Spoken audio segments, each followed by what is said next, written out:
At the crossroads of pulp and punk, you'll find Dreams Within Dreams, the first book of the Tales from the Dream Nebula series, a return to the Golden Age style of science fiction. Link in the description.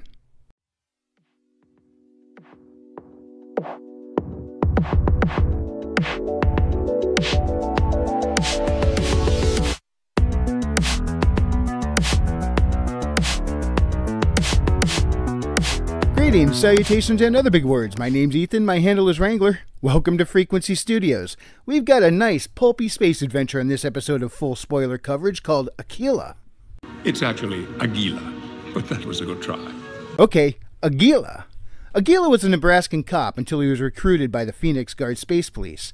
As a member, his base strength was increased by 10. The uniform is a flexible but durable armor, and his hyper holster can produce any handheld item that he needs, although it has a size limit and can only produce and maintain one item at a time. His boots are called Phoenix Talons and are equipped with propulsion, magnetic, and gravity systems, allowing him to fly, attach to metal surfaces, or walk on other worlds as if it had the same gravity as Earth. I backed this book during the Indiegogo campaign. Currently, I can't find anywhere that this book is available. I'll put the link to the closed campaign in the description anyway, along with a link to the creator's Twitter account, whatever you call it now. Hopefully this will become available again in the near future. Seriously, I hope it does. Since I couldn't get a digital copy, but I still wanted to cover this issue, I had to scan the pages into my computer and put some excess strength on the binding as well as tore one or more of the pages, so I need to order another copy. The back section of this issue is a character glossary giving us a brief rundown on everyone who makes an appearance in the story, which takes place in orbit of Saturn. More specifically, on the surface of the moon Prometheus, where there's a fueling station called Gas Giant. Nice. But what's not so nice is what's happening inside. The owner of this gas station, Mr. Zupp, has 3 punks from out of town robbing him at gunpoint, barking orders at him. The one with a scar over his right eye threatens with an ultimatum to either cooperate or he'll shoot Mr. Zupp on the count of 3. Apparently, Mr. Zupp has a defiant streak because the robbers begin the countdown. But just before he says 3, a pistol fires, destroying the gun in the assailant's hand. Aquila has arrived. A couple of minutes later, he's got the 3 of them cuffed, so the next step would be stuffed. He holds an item in his hand that will shift the cuffed suspects into the prison dimension, where they can wait for trial. Must be pretty cool walking around with a phantom zone in your pocket.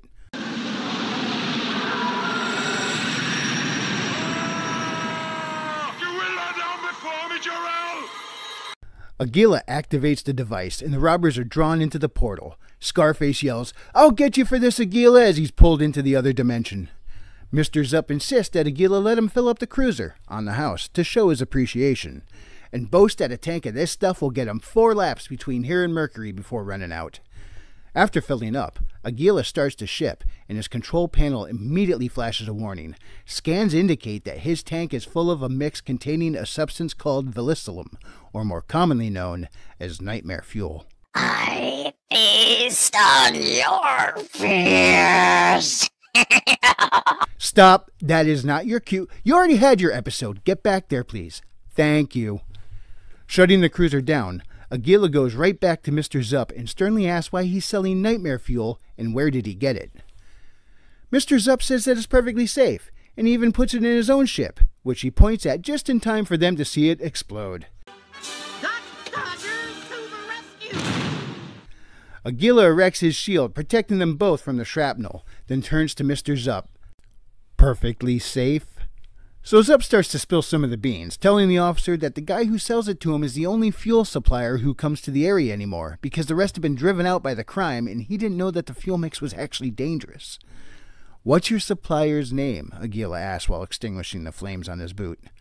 Zupp is apprehensive to give that information up, saying that he's a real scary guy, but Aquila reassures him that scary is what the Phoenix Guard was made for. So Zupp says that it's a guy named Ersatz. He stops by weekly to make deliveries, and he's scheduled to be here again tonight. Aquila calls it in, letting the other officers know to check the local fueling stations for valisilum. Street name, Nightmare Fuel. "No, this is not your cue either. Get out! Jeez!" He also tells them all to keep a lookout for Ersatz. Dispatch asks if they should send him any backup, and he's like, "Nah, it'll be fine," saying, "I'm sure I could handle a few smugglers." Right on time, Ursat's cargo ship arrives while Aquila is keeping watch. The ship lands, and this guy gets out. His name is Balos. Sizing him up, Aquila figures, he don't look so tough, until the others step out. And they don't look sinister at all, no. Let's see what we have here. A Kremlin from Donkey Kong Country named Mako Rezuna. This cactus jack made from real cactuses over here is called Fake Yakte, or Fak Yakte. These are some tough names. Sorry, I don't speak alien. The Mirror Universe version of Abraham Sapien, Nak Ofu. And this Thundercats villain over here is Puridendo. Then their boss steps out.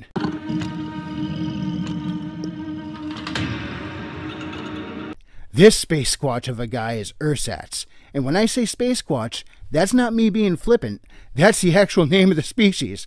He's from the planet Keodak, and his bio blurb describes him as a cosmic yeti. Dude, that sounds awesome. Nock notices someone pop out of nowhere and says, "We've been set up." Aquila looks right up at the oversized mountain of muscle and says that they're under arrest for the illegal trade of dangerous substances. And what the? Does this guy think he's freaking Ravenbeak or something?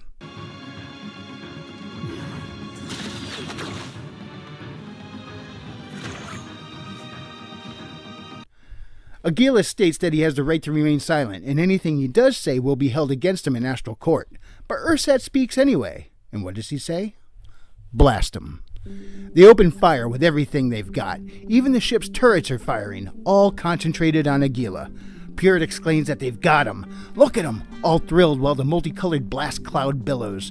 Somebody's got to make a meme or two out of that shot. But when the cloud fades, Aquila is still standing. His shield stressed, but still holding.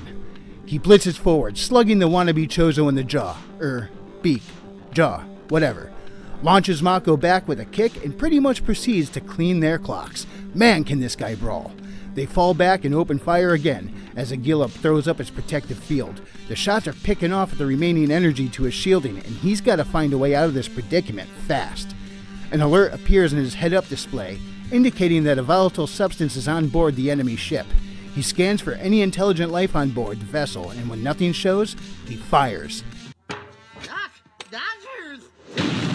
His blast blows the ship to pieces, but from the explosion, this cute and cuddly creature emerges.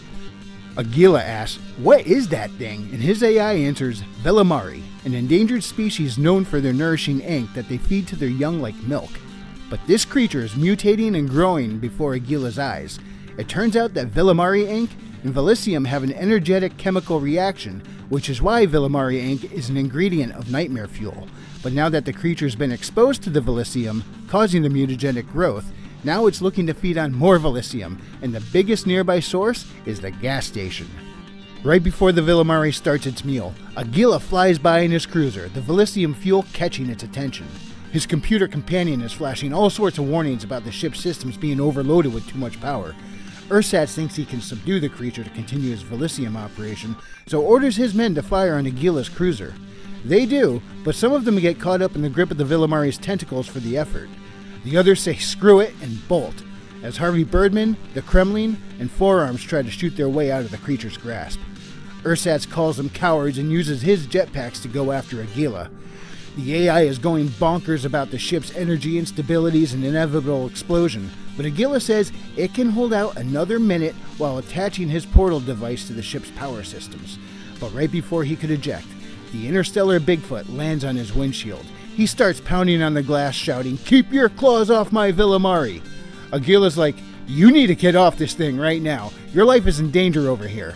Aquila tried a couple of quick maneuvers to shake him, but the suction cup boots kept Ursats on the windshield.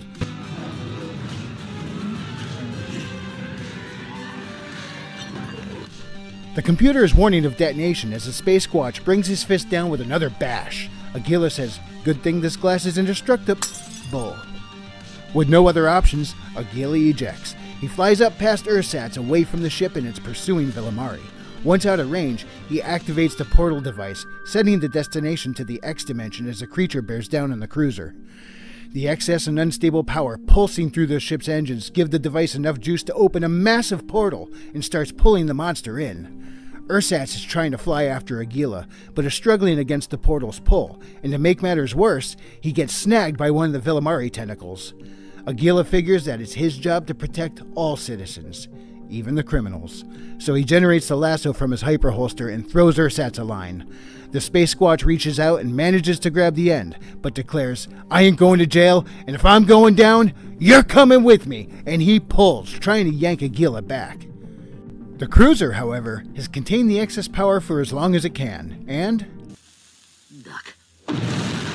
the explosion slams Aquila back down to the surface of Prometheus next to Mr. Zup, but he hops right back up to his feet. Mr. Zup says, "You saved me again! What can I do to repay you?" Aquila, of course, doesn't do this for the reward. He does it to protect the people, and that would have included Ursats, but he instead chose the bitter end. And speaking of Ursats, all his henchmen go flying by, making their getaway with their jetpacks. But then a yellow length of lasso line surrounds them, entangling the fleeing bandits and pulls them together, wrapping around the group, leaving them unable to move. Holding on to the other end of the line, Aquila asks Mr. Zup if he'd be willing to do him a favor.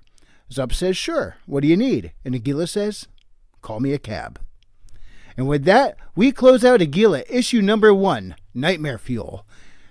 That's not your cue either. Now scram, before I call Roland the Mighty. Sadistic douche. So this was a fun self-contained story that had Saturday morning cartoon vibes. A nice little taste of simpler times. I don't know if we'll see more of Aquila in the future, but I certainly hope so. The simple and lighthearted little story could be the beginning of so many possibilities, and I look forward to seeing where this series will go. We could use a little fun in our lives, and this comic is bursting with untapped potential. Scarface swore revenge on Aquila, so we'd probably see him again. Thank you so much for watching, and Archangel Press, I hope to see more from you guys in the near future. If you enjoyed this presentation, hit the like, and if you didn't, I appreciate you stopping by. I'll see you next time, and God bless.